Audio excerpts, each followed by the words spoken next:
The brakes failed every damn time. Devlin's emotions were so out of control right now because he'd been outed as a traitor to his father, putting his remaining brother in even greater danger. And yet the rest of his family continued to mistrust and suspect him of secret loyalty to his father. Well, all except his grandfather.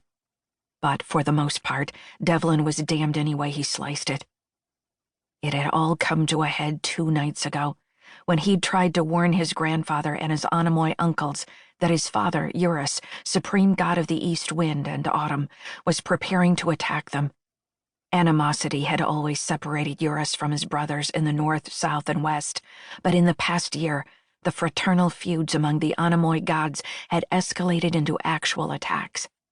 First, this past spring, when Eurus abducted and nearly killed Ella, maid of the west wind's Zephyros. And second, just days ago, when Eurus employed the screeching bird-like harpies to ambush all the Anemoi after what was supposed to have been a secret meeting deep inside the Rock of Gibraltar.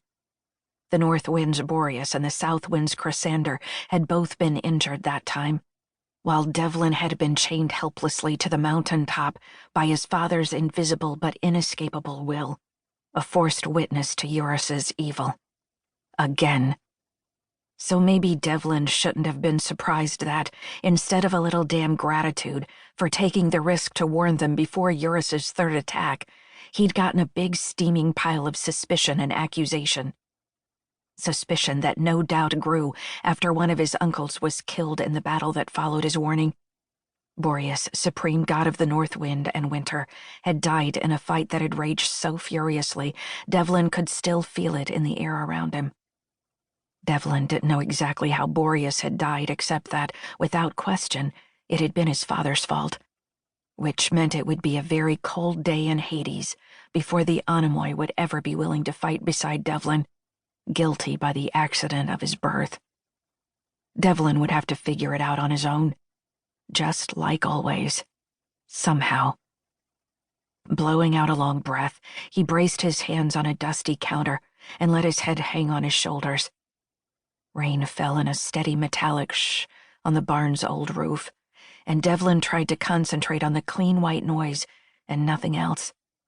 Over the past few weeks, Eurus had been secretly training him in various focus and visualization techniques to help him develop the discipline he needed to master the unnatural powers now flowing through him.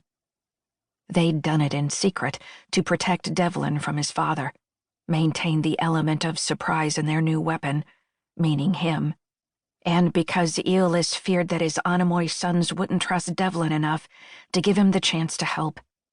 Given Devlin's reception before the battle, it looked as if Eurus had been right, which really pissed Devlin off. Sparks of electricity sizzled in the air around him. Focus, damn it. Right. Breathe. Push everything else aside. The sound of the autumn rainstorm, a storm he'd unleashed to release some of the overflowing energy inside him, calmed him, slowly but surely easing the tension from his shoulders and jaw. Devlin closed his eyes and began the mental warfare necessary to clear his mind of thought, of image, of emotion. And it was warfare, because Devlin bore the weight of so much guilt. Sometimes he could barely stand on his own 2 feet. An image flashed into his mind's eye, his middle brother, Farron, begging for his life. Devlin flinched and pushed the sounds and pictures away. Farron's blood running freely down his back from where a dagger had been buried into his heart from behind. A strangled groan as Devlin fought to clear that one away too. Sweat beaded on his brow, and the counter squeaked and cracked under the pressure of his hands. A field of black opened up on the insides of his eyelids, a little at a time, and a little more until he was staring at blessed empty nothingness. The rain on the roof, the in-out of his breathing, the blackness. Light and color edged into his visual field. No, hold it. Devlin pushed it back, shaking and grunting as though he fought against a physical thing. The image won. Alistair, his youngest brother,